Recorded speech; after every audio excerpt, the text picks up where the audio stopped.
আসসালামু আলাইকুম বন্ধুরা, কেমন আছেন? আশা করি সবাই আল্লাহর রহমতে ভালো আছেন। আমিও আল্লাহর রহমতে আপনাদের দয়ে ভালো আছি। তো আজকে আপনাদের সাথে শেয়ার করব পিরিচ মুরগের মাংস রান্না করব আর কি। তো আমি প্রথমে তেজপাতা, দারচিনি, এলাচ দিয়ে দিলাম। তো আমি এখানে হলুদ, মরিচ, ধনিয়া গুঁড়া, আদা, পেঁয়াজ, রসুন বাটা সব কিছু অ্যাড করলাম। তো এখন আস্তে আস্তে একবারে লো হাই কষিয়ে কষিয়ে নিব। ধৈর্য সহকারে শেষ পর্যন্ত ভিডিওটা দেখবেন। আর বিশেষ করে আমার কড়াইয়ের বিষয়ে একটা গল্প করি আপনাদের সাথে। রান্না গল্পে গল্পে আমার রান্নাটা শেষ হয়ে যাবে না। তো ওই কড়াইটা যখন আমি আনিছি কিনে, তখন দোকানওয়ালা মামাকে বলেছি, মামা আমাকে ভালো জিনিসটা দিবেন, যাতে কড়াইটা কিন্তু কালার কোনো রকম না হয়। উনি বলেছে তুমি নিতে পারো, ওই কড়াই অনেক ভালো। তো আমি যখন ওনার কথা বিশ্বাস করে আমি আনেছি, বাসায় আনে 2 দিন পরে দেখি আমার কড়াইয়ের অবস্থা এরকম হয়ে গেছে। কড়াই কিন্তু আমার নতুন। যাই হোক, তো এদিকে দেখেন মাংসটা কিন্তু এই পেরিস মুরগের মাংসটা করে গরুর মাংসর মতন করে সেম টু সেম। কারণ হচ্ছে ওইটাও দানা দানা গরুর মাংস, এটাও গরু মাংসে যেরকম তেল থাকে ওই মাংসটার মধ্যে তেল করে সেম টু সেম। তো এদিকে কিন্তু আমার আমার মশলা প্রায় কষানো শেষের দিকে। তো আমি কষিয়ে নিব।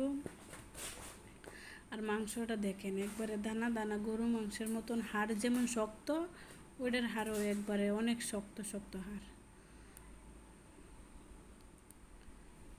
তো আমি একবারে আস্তে আস্তে কষিয়ে নিব মাংস। যখন সবসময় আপনারা কিভাবে বুঝবেন মানে মশলাটা কষানো শেষ হয়েছে, যখন দেখবেন তেলটা উপরে উঠছে, মানে মশলা কষানো শেষে দেখবেন তেলটা উপরে ভাপ ভেসে উঠছে, তাহলে ভাববেন কি মশলা কিন্তু কষানো শেষ, সুন্দরভাবে কষানো হয়েছে। তখন আপনারা মাছ রান্না করেন কিংবা যাই রান্না করেন, তখন আপনারা ভালোভাবে নেড়ে ছেড়ে দিবেন। তো আমি এখন মাংসটা দিয়ে ভালোভাবে নেড়ে ছেড়ে 1 মিনিটের মতো নিব, যাতে মশলাটা আর মাংসটা একসাথে মেশ হয় আর ভালোভাবে যাতে মশলাটা মাংসের ভিতরে ঢুকে। আর তাছাড়া আপনারা এইভাবে রান্না করলেও অন্যভাবে পারেন, মাখায়ও রান্না করতে পারেন। কিন্তু আর ম্যারিনেট করে 5 মিনিট 10 মিনিটের মতো রেখে দেবেন। মশলা আর মাংস একসাথে দিয়ে ভালোভাবে মাখিয়ে 5 মিনিটের মতন কিংবা 10 মিনিটের মতো, আপনার হাতে সময় বেশি থাকলে বেশি, যত সময় রাখবেন ম্যারিনেট করে ততই কিন্তু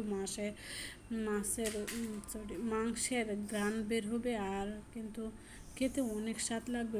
ভালোভাবে মাংসটার ভিতরে মশলাটা ঢুকবে, তো খেতে অনেক স্বাদ লাগে ম্যারিনেট করে রাখলে। কিন্তু আমার হাতে তেমন বেশি সময় ছিল না, তাই আমি এভাবেই রান্না করলাম। আর আমি মানে ওই ভিডিও করবো এরকম কোনো প্রথম অবস্থায় ধারণা ছিল না। পরে ভাবলাম কি, যা আজকে যেহেতু পিরিচ মাংস রান্না করতেছি, তাই আমার বন্ধুদের সাথে শেয়ার করি, তাই শেয়ার করলাম। তো বাসায় আগে 2টা ব্রয়লার মুরগের পা ছিল। তো ব্রয়লার মুরগের পা কিন্তু আমার খুব পছন্দ, কলিজা, পা এগুলো আমার খুব পছন্দ, হাড় আমার খুব পছন্দ। তাই আমি ওইগুলো ওইটার মধ্যে দিয়ে দিলাম।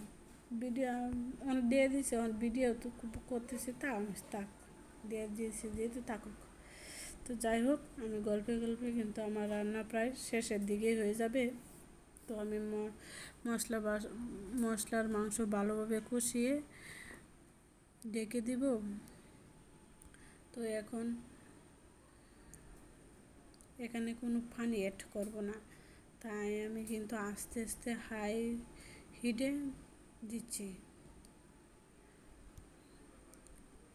যাতে মশলাগুলো নিচে না লেগে যায়। ওই জন্য আমি একটু পর পর আবার লেড়ে ছেড়ে দিচ্ছি যাতে না লাগে। তো মশলা আর মাংস কিন্তু প্রায় কষানো শেষের দিকে। আমি কিন্তু কোনো পানি অ্যাড করবো না, মাংসর থেকে যা পানি উঠেছে তাই কিন্তু।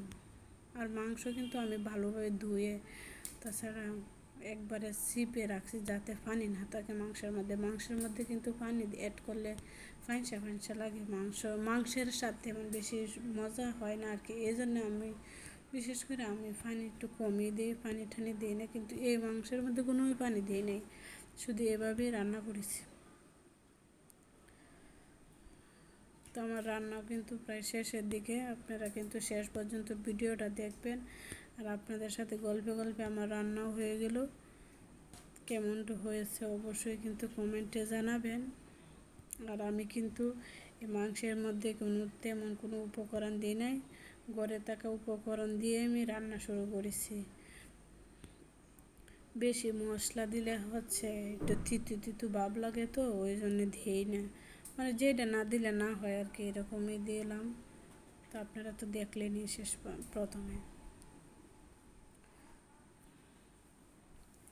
এদিকে কিন্তু আমার রান্না হয়ে গেছে, আমি সব কিছু একসাথে রেডি করতেছি। এখন আমরা খেয়ে নেব। আমাদের ছোট্ট সংসার তো, এই জন্য তেমন কোনো জিনিসপত্র নাই, করি নাই আর কি। বিশেষ করে কড়াইটার অবস্থা আমার ভীষণ খারাপ লাগেছে, মানে কড়াইটার কালারটা নষ্ট হয়ে গেছে। নতুন করে আমি কি আর করবো, যা হওয়ার কথা তো হয়েই গেল। তো এদিকে আমার রান্না শেষ, এখন আমি নামিয়ে নিব, পরিবেশন করবো। তো দেখেন আমি কিন্তু বাড়ির মধ্যে বেড়ে নিচ্ছি তরকারি, কেমন আসছে কালার। এটা কিন্তু আরও কালার আসবে যখন, এটা কিন্তু গরম গরম যখন ঠান্ডা হবে তখন কিন্তু তরকারিটার কালারটা বেশি উঠবে। তো অনেক সুন্দর একটা কালার আসবে। আমি এইদিকে ভাত বেড়ে নিলাম। তো আমরা দুজন এখন খাবো, আমরা দুজন কিন্তু এক থালের মধ্যেই খাই দেখেন। তো আমরা কিন্তু এখন খাওয়ার জন্য প্রস্তুতি। আমি এদিকে একটা নল আগেই খেয়ে নিচ্ছি, বিসমিল্লাহ। অনেক স্বাদ কিন্তু। সবাই ভালো থাকবেন, আসসালামু আলাইকুম।